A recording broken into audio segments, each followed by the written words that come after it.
Hello and welcome to the GoodPractice Podcast, a weekly show about work, performance and learning. I'm Dickie and this is episode 115. What skills does a 21st century L&D team need? Here with me to ponder that question are podcast regular Owen Ferguson. Hello Owen. Hi Ross. Along with guests Michelle Ockers and Donald Taylor. Hello guys, how are you? Hello, very well, thank you. So before we delve into the title question, I wanted to ask you a little bit about why you chose this topic. This was a topic that you came to us and suggested we might be interested in featuring on the show. Michelle, do you want to just explain what prompted your interest?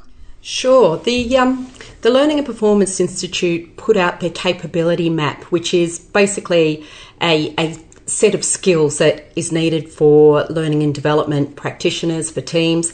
And the first edition was put out in 2012. And of course, as we'll talk about, a lot's changed in the world and in the kind of skills that are needed by learning and development professionals in 6 years.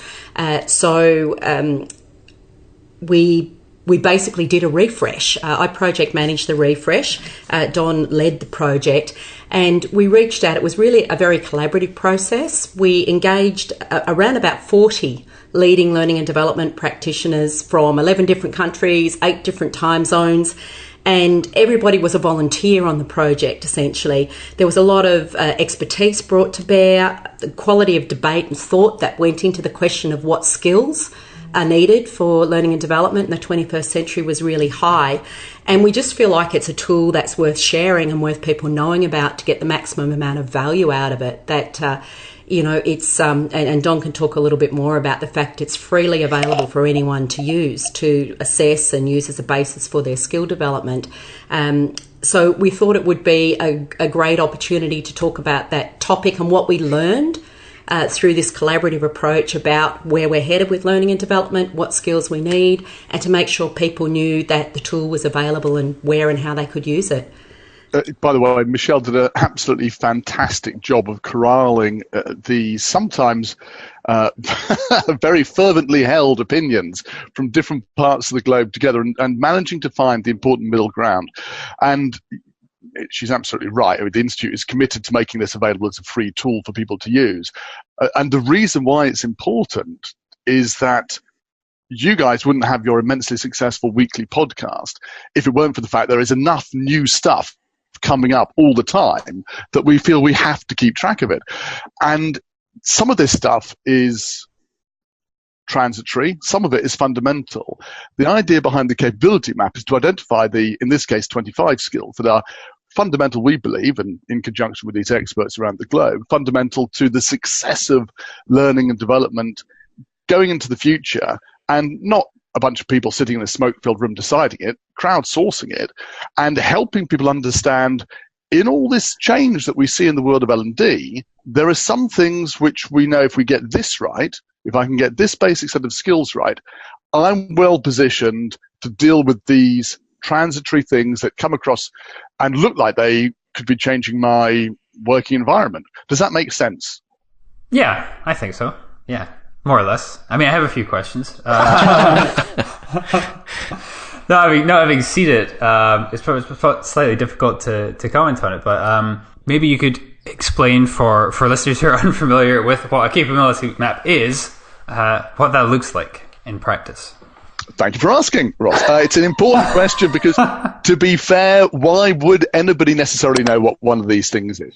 A capability map is a view of the skills which a group of people have decided are important in the field. In this case, our group of people, marshaled by Michelle across the globe, came up with, based on the 2012 definitions, which we had a list of 25 skills, and each of those is defined initially at skill level. So this is what this particular skill means. And then across each of 4 particular levels, there's a definition of what it means to behave at that level. And when I say behave, that's pretty important. We don't talk about knowledge, we don't talk about understanding, we talk about what it means to have that level of skill. What behaviors can we observe? That's the crucial thing. So standing from the outside, I can say, yes, clearly you are level 2 at managing technology for learning because you're doing these things. And if I sit down and have a conversation with somebody else, we've got an objective view of my skill level. And that's very important. Coming from the outside, a capability map enables people to have objective conversations about where you are, where you want to get to, and then have a stimulating conversation about how you can get from, for example, the behaviors in level 2 to the behaviors in level 3. What sort of things do you have to do? Maybe training, possibly a stretch project, possibly some other form of learning and developing yourself that gets you from one place to another. Michelle, anything else that needs to be added there?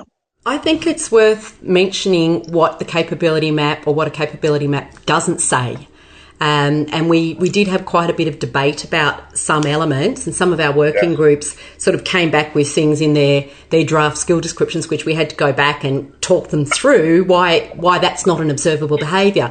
So it doesn't say must have completed a minimum level of training or a minimum number of hours applying this skill. Or developing this skill. It's not about how you develop the skill. It's just about, if I were watching you in action, this is what I would see.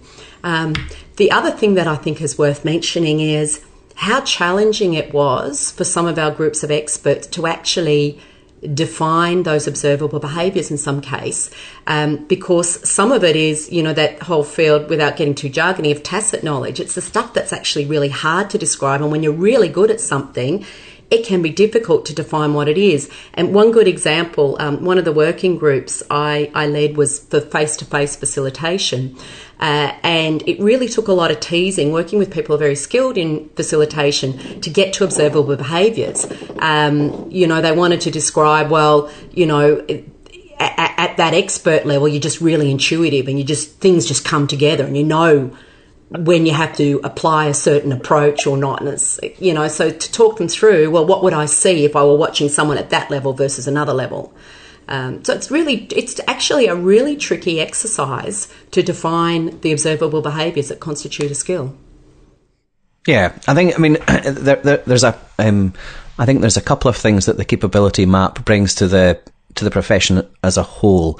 One is that it provokes discussion about the right kind of things. So there's because I think, as Michelle and Don have alluded to, there has been a debate about the specific direction of some of the skills, and how future focus versus present ready it is. But what it does do is it highlights, look, these are the areas that you need to be familiar with, and allows you as an individual practitioner, it allows you to look at the ones and say which are the areas where I need to be strongest, and gives you some really clear direction around what great looks like in those particular areas. I think it would be an error for an individual to look at that and say, here's a list of 27 things that I have to be an expert in all of them, because if you were an expert in all of these 27 skills, I would question why you're not solving the troubles in the Middle East or finding the cure for cancer, because to be a genuine expert in all of these areas would be an astonishing human being.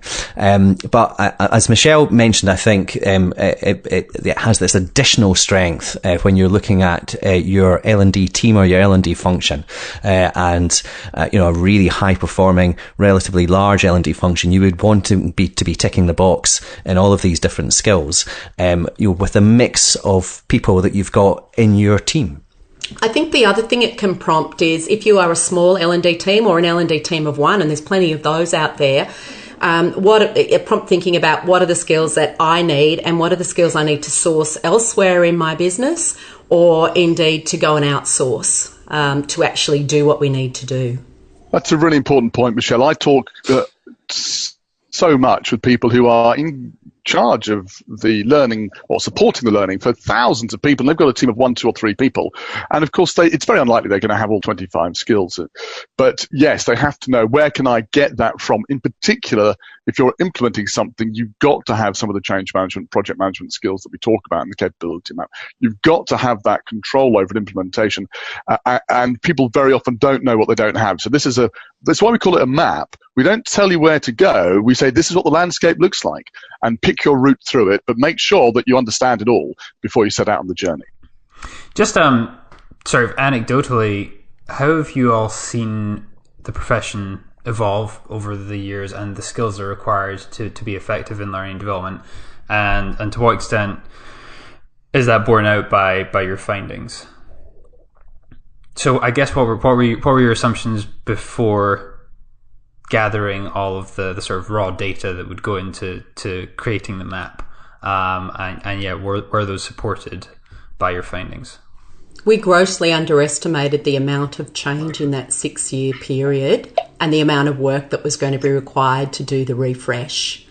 When we started having the discussions with the steering group and looking at the feedback we were getting, it was clear that there had been a lot of shift and that there still is a lot of change underway, impacting learning and development, and a desire now to do more regular refreshes of the capability map as things shift and move on us. So I think that would be my first observation, Don, at a gross level. Would you have any more specific observations? One of the changes that I've seen is that the number of things that L&D needs to do increases. So in the old days, I could start off as a trainer and I could live my life as a trainer and I could sign off as a trainer 30 years later and I'd be fine. And for a long time, that was the truth. Now, a successful L&D department has to do an awful lot more than simply be a fulfillment house. Now, we know that, but what's very interesting is seeing this brought out in reality by the level of detail going into the definitions of the skills, and how the face-to-face facilitation part of this is never going to go away. It's going to remain an important part of what L&D does, but that's one skill amongst 25. And I think for me, what was really interesting doing the refresh was seeing all the other things that L&D is now doing if it wants to be successful. And I think if it wants to be successful bit is pretty important. We've got a toolkit, and you can't, to use the old phrase, use the hammer for everything. You've got a wide range of tools to use there. And if we want to be successful in what we do, we have to use everything. Otherwise, well, we're going to be the guy you call on when you need a hammer. But if you want to have communication, if you want to have insight into how the operation works and how that affects people and we can make them more productive, then you call a performance consultant from outside the organization. No, that should firmly be one of the tools in the L&D toolkit, and we should deploy it. Does that make sense? I went off slightly off beam there, Ross, in answering your question, but does that sort of make sense? In terms of answering your question, what's changing? What's changing is we've got to do what we did in the past and a lot of other stuff as well.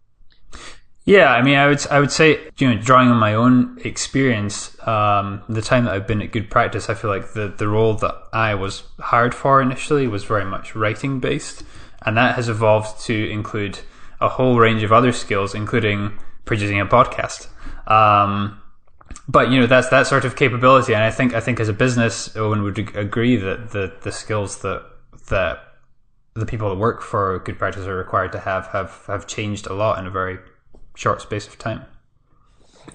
They have, although I don't think that we are necessarily a proxy for what's happening in the profession, particularly. So I think the big changes that I have seen over the last 6 years since the original version of the capability map is I've seen increasingly ideas from outside the profession seep into our own practice, and I think that there has been a maturing of how we think about that kind of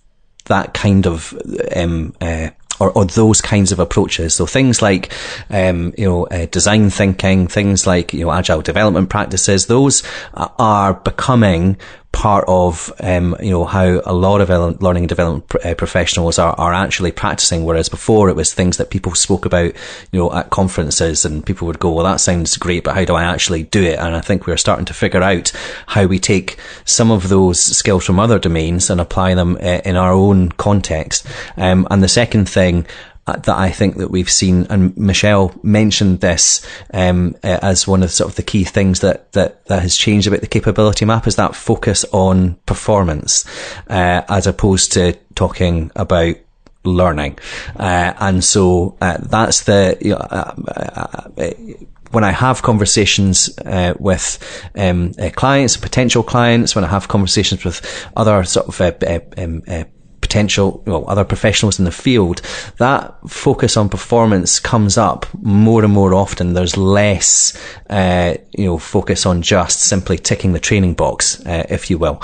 And all of those are really positive things, and all of them, I think, are reflected in the new capability map. I think the other thing to be aware of, and that we had quite a bit of debate about, is the very wide spectrum of where different learning and development teams and functions are at, with this emphasis on, well, are we, and some areas, some teams still call themselves training teams, and that's predominantly their delivery method. Other learning and development teams are doing a lot more supporting learning rather than delivering training. So skills like developing continuous learning skills and supporting work teams and cultivating communities from the map are going to be more relevant to them. So we worked really hard to anchor the capability map in skills that are still in demand and in use today in learning and development, as well as those that organisations that are more advanced in terms of some of these trends we've spoken about, what they need for tomorrow.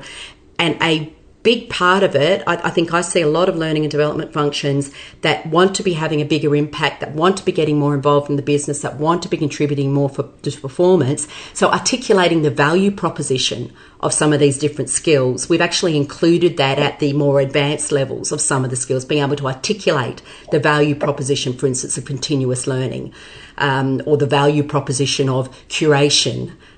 So I think that was a real challenge we grappled with. I think also, you talked, Owen, about the skills we need now and the skills for the future. And I think there isn't anything in here which isn't a skill that you need now. But also, I hope that it's reflecting the skills which, if you like, are aspirational, that training departments and learning development departments do need for the future. Most learning and development is delivered by organizations or departments that call themselves training departments, and most of the work is done face-to-face still. And there are good reasons for that, but we have to shift the skills base of what people can do. And you're absolutely right, Owen, when you say that a lot of the influence of that comes from the outside. And if we don't take the first step and develop our own skills base to be able to do this, then guess what? People are going to do it anyway elsewhere in the organization. The comms team will get more involved. The operations team will get more involved. R&D will get more involved. They'll share stuff on a wiki. Comms will do great stuff with communities of practice and so on, all of which fall partly, at least within the L&D remit, but increasingly what L&D will find if it doesn't adopt some of the skills in the map, which are, you might say, aspirational, but are being used by forward-thinking organizations right now. If we don't adopt those skills, then what L&D departments will find themselves being is increasingly sidelined and left sometimes actually literally to one side. It's the old case of the training department being in the basement or being in the porter cabin on the other side of the car park, not part of the business, which is exactly where it should be. So as well as being a tool that says to people, hey, this is something which you can use to develop yourself, it's also a rallying cry for the future. Guys, this is a skill set that can take you to the future. Please get on board and let's make L&D the profession it needs to be to support business. I don't think we're going to get a more compelling call to action than that to wrap up this segment of the show. I think that's probably a good time to move on to what I learned this week, our regular feature where we each share something we've learned in the last 7 days. Owen, would you like to get us started? Sure thing. So the data journalism site 538, which I've mentioned a number of times before, but I do think they do a fabulous job. They do this regular feature every month where they highlight data journalism stories that they wish they had done. So they essentially say it's an appreciation of the work of what are effectively their competitors. So I think there's a couple of things there. One is that it's an incredibly confident move to highlight the work of other data journalism sites. But what they also do is that it's a brilliant short curated list of the best of data journalism out there. And it was that feature that flagged to me a particular story that from a site called The Pudding. And it's called Women's Pockets Are Inferior. And the story essentially highlights the plight of women's pockets, which I am absolutely astonished to find are tiny. So it's one of those things that come that you hear every now and then anecdotally, and there are complaints about it, etc. But they took a real data focused approach to it. They took the 20 best-selling brands of jeans in the US and measured the size of their pockets. And on average, pockets in women's jeans are 48% shorter and 6.5% narrower than men's pockets. And so they've got this amazing data visualization of all of the different size pockets in jeans, and also there's an interactive where you can find out whether a particular brand of phone will fit in the different sized pockets. That's amazing. It's so if you want to get a real sense of just how poorly serviced women are by the pockets on their jeans, then I would highly recommend taking a look at that story. Michelle, would you confirm those findings? I tried to live for a year without a handbag. It was extraordinarily difficult. That says conducted our own data journalism there. Sample of one. Michelle, do you want to go next? What did you learn this week? I'm actually going to give you two. The first one's very quick, and I'm inordinately proud of this one. Almost embarrassingly inordinately proud of this. I learned this week how to screw a wood screw into plasterboard. I'm very proud of myself because I've just saved myself hundreds of dollars in handyman services with putting up shelves. So very proud of that skill. There's something I'm learning at the moment. I'm not sure if I'm going to master it, but I will share it. One of the things that we did with the Capability Map project was we had to get working groups together really quickly and get them collaborating very quickly, writing skill descriptions. We gave them about 2 weeks to do the job, and they were all over the world. So we used Slack. We set up an online collaboration group with different channels for each of the working groups, and that was brilliant. There's no way we could have done that with email or without that kind of tool.